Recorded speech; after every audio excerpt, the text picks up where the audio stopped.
आदाब नाजरीन, Saiyaara news TV से मैं सैयद अफरोज। आइए अहम खबरों पर नजर डालते हैं। गजा के खराब हालात के बारे में डॉक्टर असलम अहमद और डॉक्टर यूसुफुद्दीन ने तफसीलात फराहम की।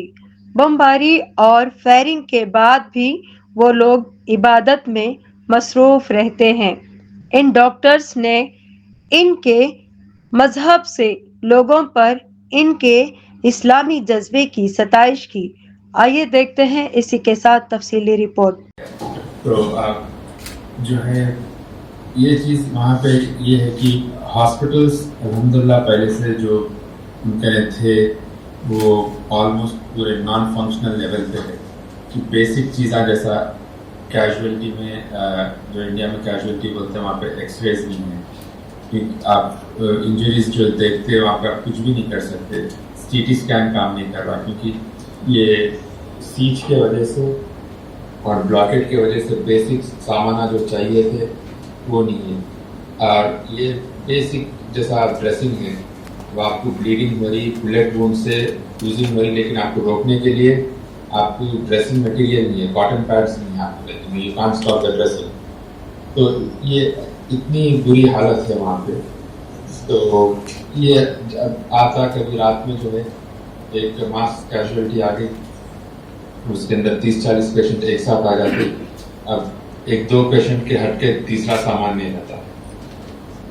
तो ये कभी जो है हर चीज़ हॉस्पिटल में जनरेटर पर चलती और कभी कभार जो है जनरेटर भी अगर बंद हो गया तो हम लोगों को चेस्ट ट्यूब्स जो है जब छाती में गोली लगती वगैरह तो जब खून जमा होता तो चेस्ट ट्यूब्स भी सेलफोन के बैटरीज के जो है सेलफोन के लाइट के अंदर चेस्ट ट्यूब्स डालना पड़ा हम लोगों को। और बेडों की जो कमी है तो वो कमी की वजह से जो है लोगों को तो नीचे ज़मीन पे जो है लिटा के चेस्ट ट्यूब्स डालते थे।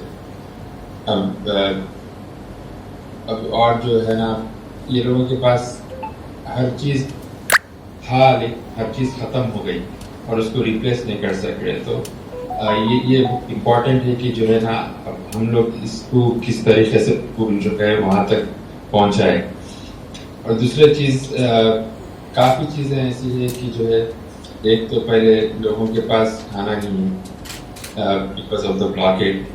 ये कोशिश हम लोगों को ये करनी है कि ये ब्लॉकेट हटाए सबसे पहले, क्योंकि दिन में कई लोग हैं जो दिन में एक टाइम का खाना जिसको नसीब हो गया वो भी एक टाइम में बिल्कुल लिमिटेड क्वांटिटी में।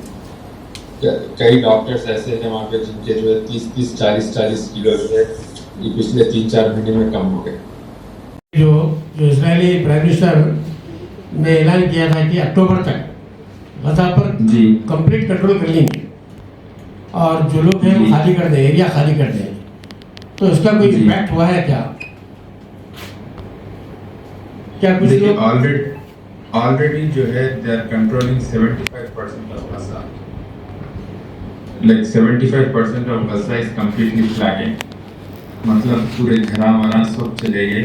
आप जो बचे 25% है अब उसके अंदर, क्योंकि ये जब बात आई तो वहाँ 10% कि अभी वहाँ पे बचा क्या और तबाह करने के लिए। तो बेसिकली वो लोगों को एक जगह से दूसरी जगह ट्रांसपोर्ट कर रहे हैं, आप इधर जाओ उधर जाओ, हम यहाँ पे इवैक्यूएशन कर रहे हैं, उधर जाओ फिर यहाँ पे फिर। तो वो लोग ऑलरेडी 75% बिल्कुल साफ कर दिए कि जो है पूरा उनके कंट्रोल में है और पूरे बिल्डिंग ये जगहों पे तोड़ दिए गए।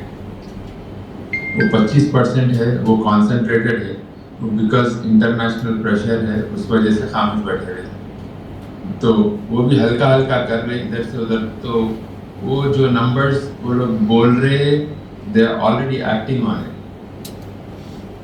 तो हम करते करते बोल रहे लेकिन ऑलरेडी कर दे रहे वो लोग।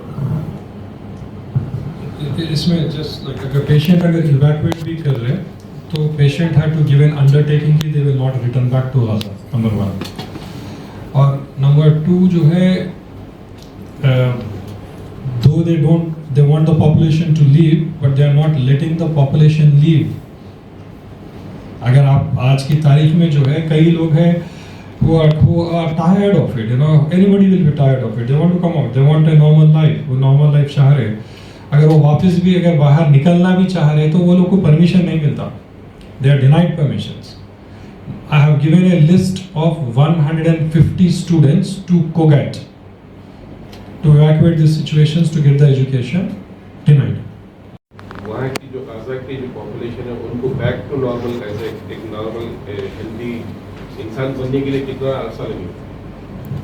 नहीं मालूम, पता नहीं। पता नहीं। जी, तो मेडिकल क्यों की जो नहीं, मतलब उसकी जो है अभी मलबे में से जो है लाशें निकल रही हैं। अभी तो मतलब कितने लोग शहीद हुए, कितने मिसिंग है, कितने डिस्प्लेस्ड है, कितने जो है प्रिजन्स में है, कितने अननोन है, कितने मास ग्रेव्स है, अभी उसका अभी पिक्चर ही नहीं है। लेकिन इतना है 90% ऑफ इंफ्रास्ट्रक्चर इज डिस्ट्रॉयड। साफ पानी जो डिसैलिनेशन के जो प्लांट्स थे दैट आर नॉट वर्किंग, ठीक है। वहाँ पे वेल्स है, थोड़े वो जो वेल्स है वो वेल्स के पानी से सर्वाइव कर रहे हो, ठीक है। Desalination plants are not working, hospitals are not working. और मतलब like I am not an expert in this but even sort of some countries have quoted कि ये जो रबल है सिर्फ वो रबल साफ करते करते 25 साल लगते हैं, 25 years just to clean the rubble। और एग्रीकल्चर की जो लैंड थी वो it was bomb to an extent कि वहाँ पे जो है nothing was going to grow again, just bomb.